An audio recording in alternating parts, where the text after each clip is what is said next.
Hello dear viewers, welcome to another video tutorial on this YouTube channel. In today's tutorial review, we're going to be considering question number 7 coming from the ECZ examination for school certificate ordinary level additional mathematics paper 1. So according to the previous voting session that we had, we noticed that question number 7 had a high number of votes, so we decided to produce a tutorial review of question number 7. So question number 7 falls under the topic of binomial and expansion. So in today's review, that is our main focus. We are focusing on question number 7. Let's try to check the location of the question in the paper. So in the paper, it is question number 7. So let's try to check where question number 7 is located.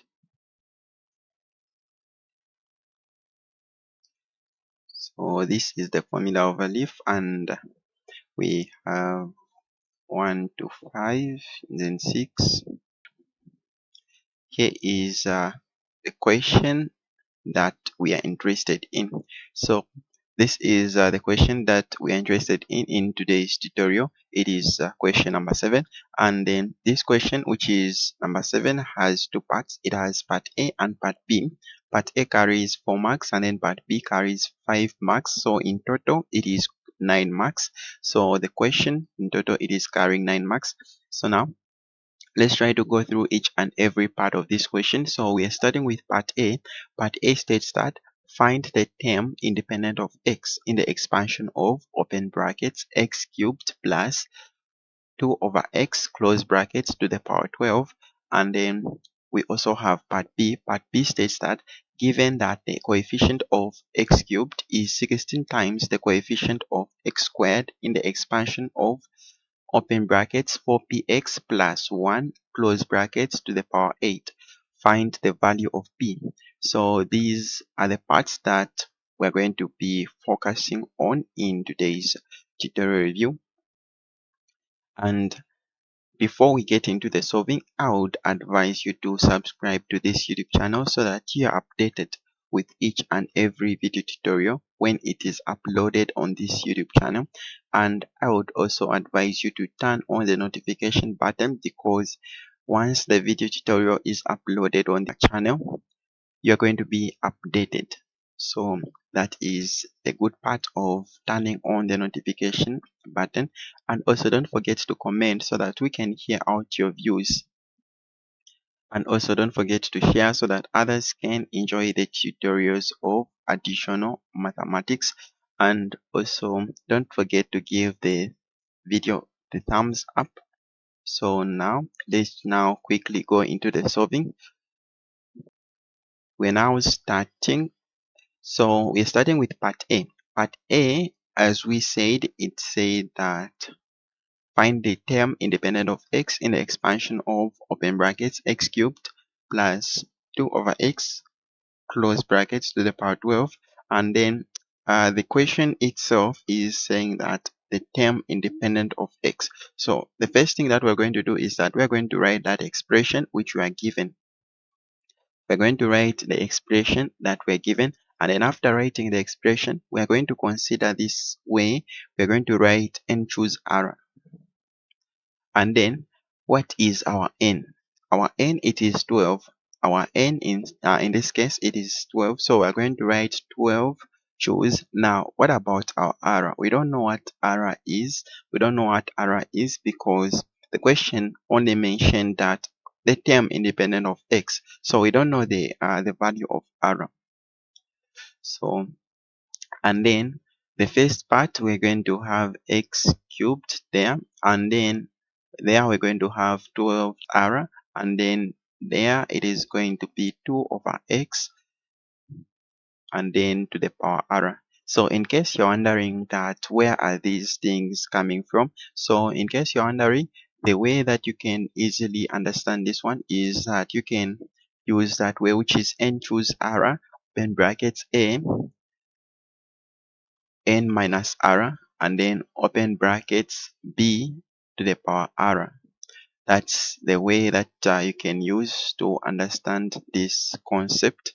So now, what is our a? Our a, it is the first term in the expression that you are given. So in such a case, the first term is x cubed, and then our b, it is the second term that we're given in the expression.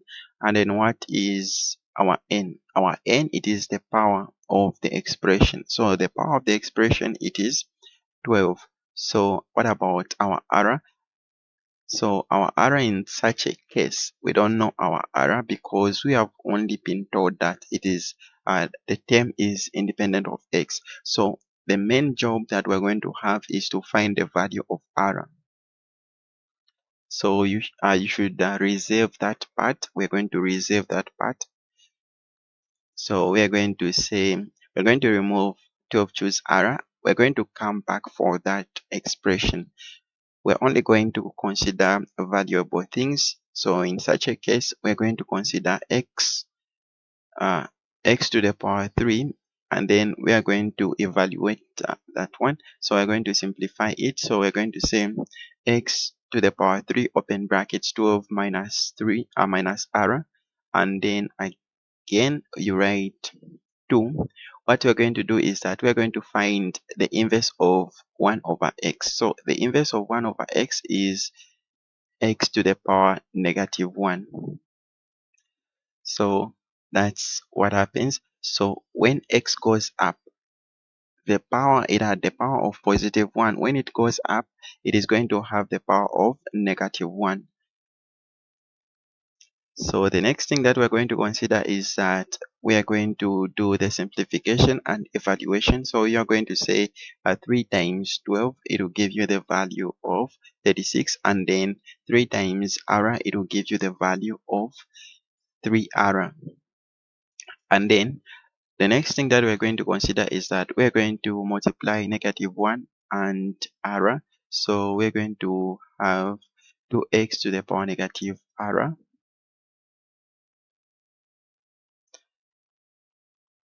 And then we're going to say the only thing that we're going to consider in this part, we want to find the value of r. So we're going to remove the 2 there.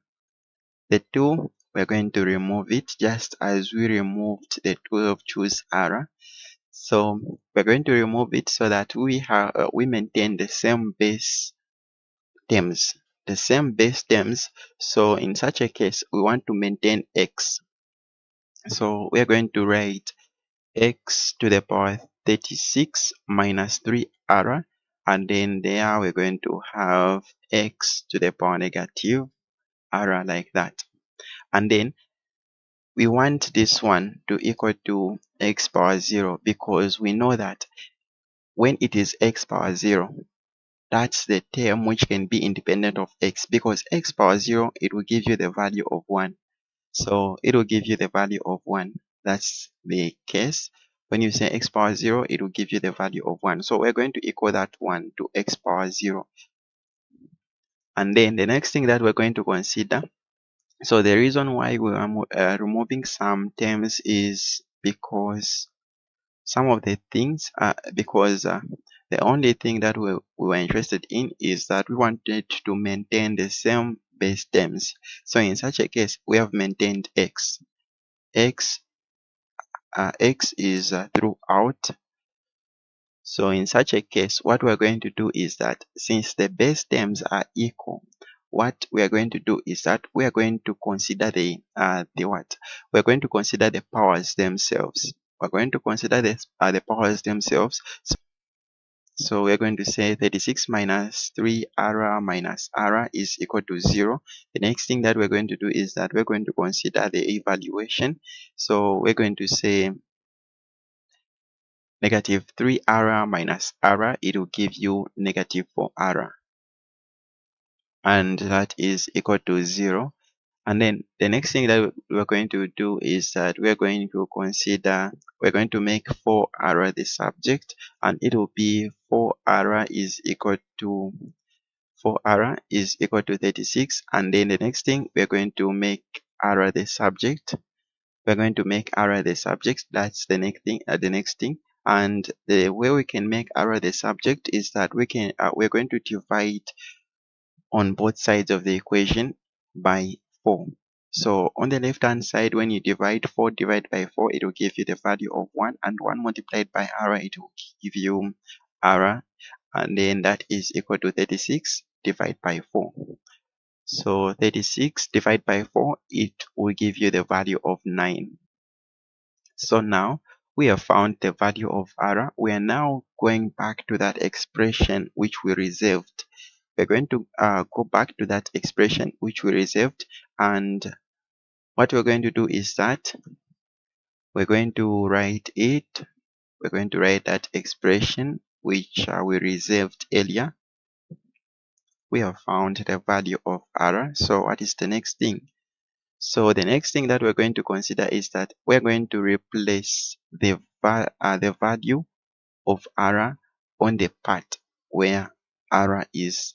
So wherever there is r, we're going to replace with 9. So wherever there is r in that expression, we're going to replace with positive 9. So in such a case, it is going to be 12 choose 9, and then it is going to be like that, and then there it is going to be 12 minus 9, and then in the brackets it will be 2 over x, and then there it will be to the power 9. The next thing that we're going to do is that we're going to consider the calculations themselves. So we're going to write 12 choose 9. So we're going to consider calculation of powers. So 12 minus 9, it will give you the value of 3. And then 9 will maintain like that. The next thing that we're going to do is that we're going to consider the calculations. So we're starting with 12 choose 9. So 12 choose 9, it will give you the value of 220, and when you say 3 multiplied by 3, it will give you 9. So in such a case, it will be x power 9. And then again, there in the brackets, you should consider that the numerator is power 9 and also the denominator is power 9. So in such a case, it will be 2 to the power 9 over x power 9. So that's the case. So now the next thing that we're going to do is that we are going to look at what we have, and when you check,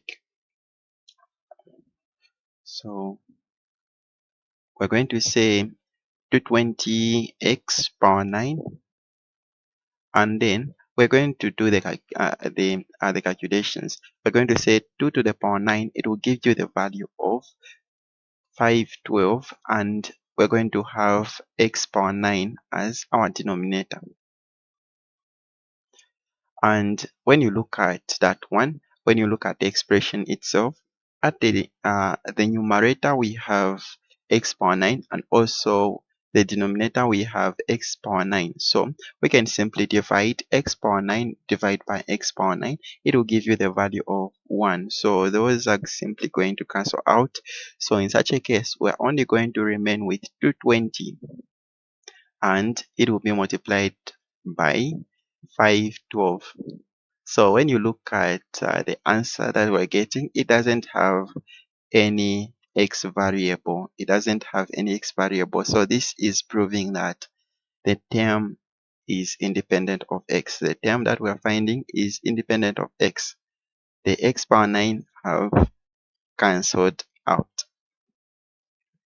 So let's try to calculate. So when you calculate, it will give you 112,640.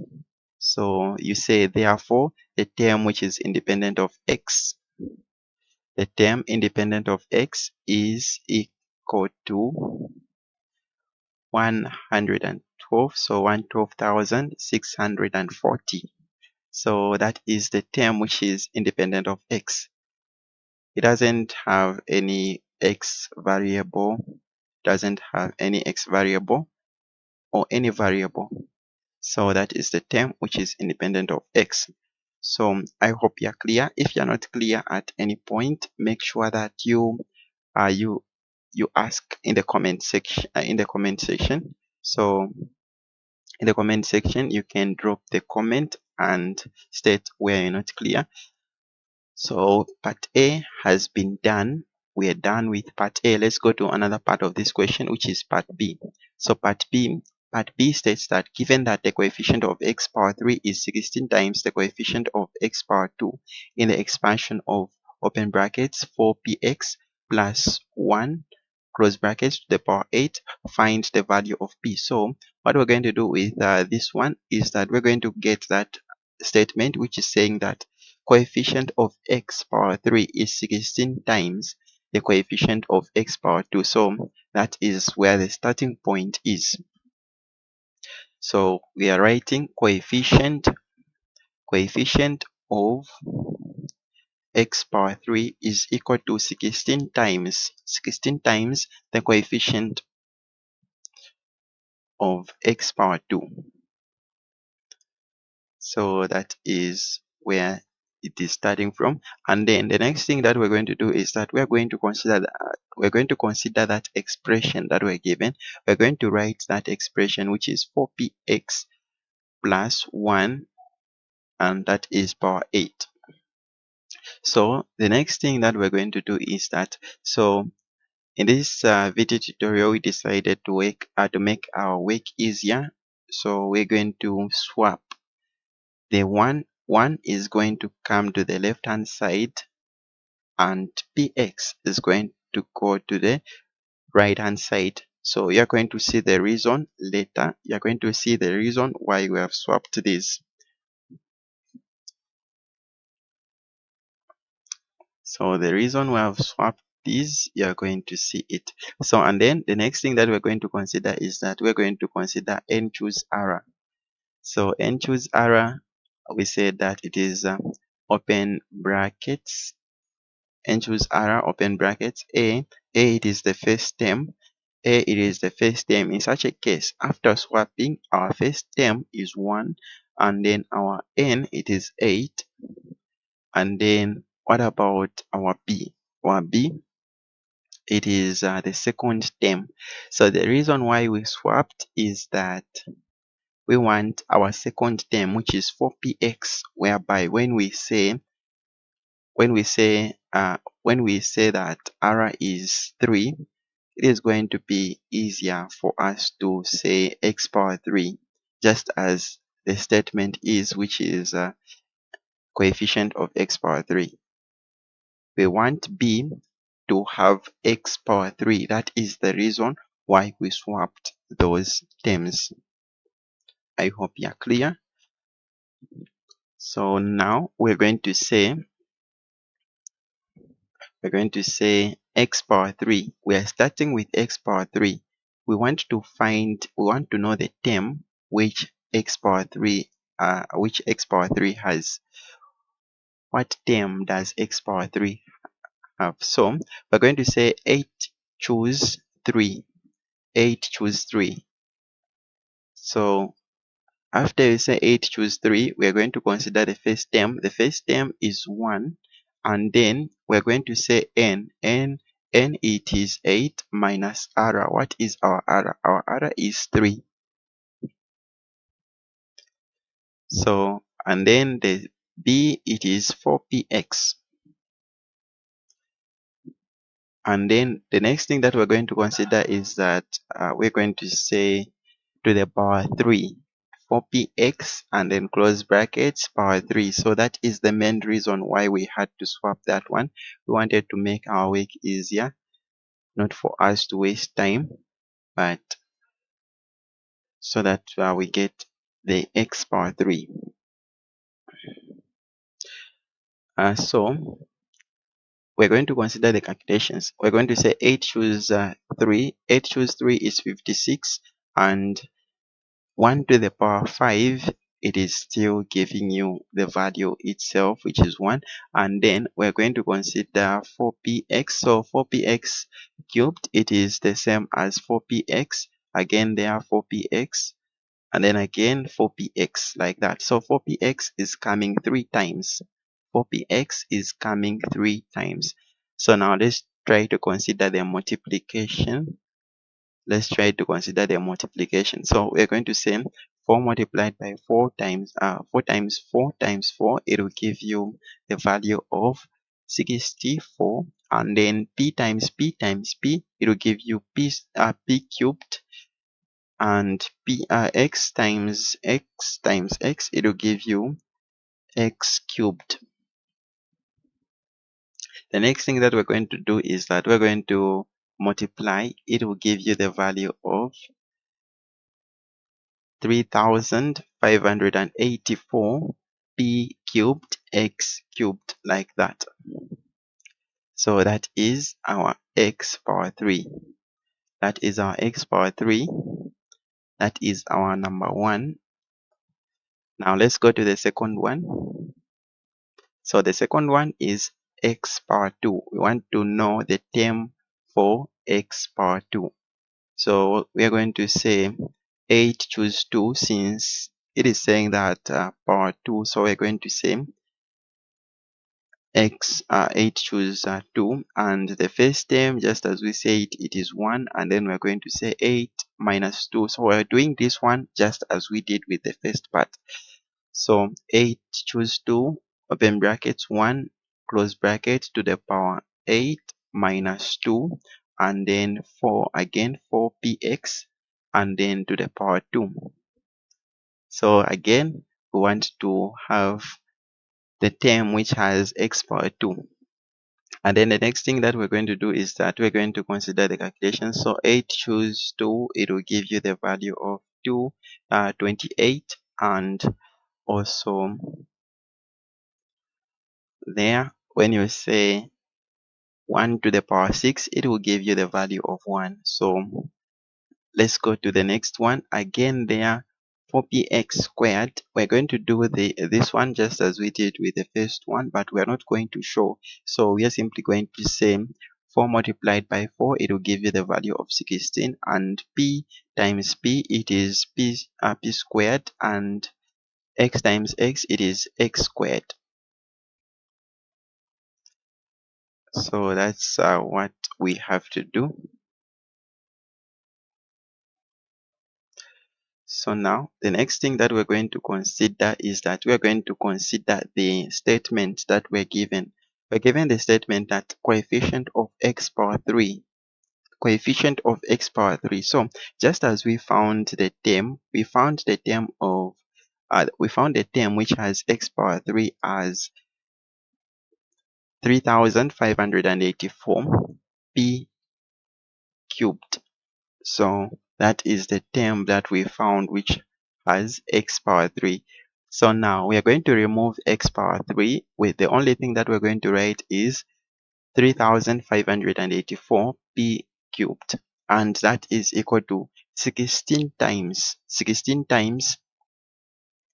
the coefficient of x power 2. Again, in this expression, in this time we're not going to consider x power 2. We are only going to consider the coefficient. So the coefficient in such a case, it is 448 p squared. So now it has p. Why are we saying that this is the coefficient?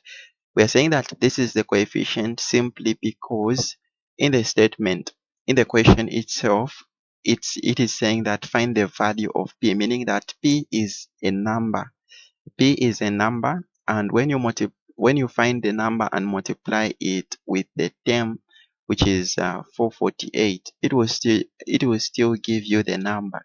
So it don't have any variable. So the only variable there, it is x squared, and in the first one the only variable is x cubed, not p. P has a value. So we're going to write 448 p squared, like that. And then the next thing that we're going to consider is that we are going to do the simplification. So it will be 3584 p cubed, and when you multiply on the right hand side, it will give you 7168, and it will be p squared. So the next thing that we're going to do is that we're going to expand that one. We're going to say we're not simply going to waste our time whereby we factorize p and we find the two values of p, and I'm sure when we find the two values we can have the value which is 0. We're not going to waste our time simply because in the statement we are already told that p find the value of p, meaning that they want one value of p. So we are not going to waste our time to find two values which is 0 and other value. So we are simply going to do the expansion, and we're going to say 35 3584 p and p cubed. It means that we have three p's. So p cubed, it is p like that, and that is equal to 7168, and p squared, it is the same as p like that. So the next thing that we're going to consider is that we're going to cancel out. When you divide p by p, it will give you the value of 1. So 1p is going to cancel out, and then the second p divided by p, it will give you the value of 1. So another one is going to cancel out. We are simply going to remain with only 1p. So we're going to have 3584p is equal to 7168. Like that. We are going to divide. So the next thing that we're going to do is that we're going to make p the subject. We're going to make p the subject. So we're going to divide both sides of the equation by 3584. So when you divide 3584 divide by 3584 on the right hand side, it will simply give you the value of 1, and 1 multiplied by p, it is the same as p. So on the left hand side, uh 3584 is going to cancel out, and we are simply going to remain with p. And p, when you say 7168 divided by 3584, it will give you the value of 2. So that is the value of p. So you even say that therefore p is equal to 2. So this is how you're supposed to score marks. This is how you're supposed to score marks in an exam room. This is how you find the term which is independent of x, and this is how you find the value of p. I hope you are clear. If you're not clear, feel free to drop the question in the comment section, and I hope you haven't forgotten to subscribe, to like, to share, and to comment.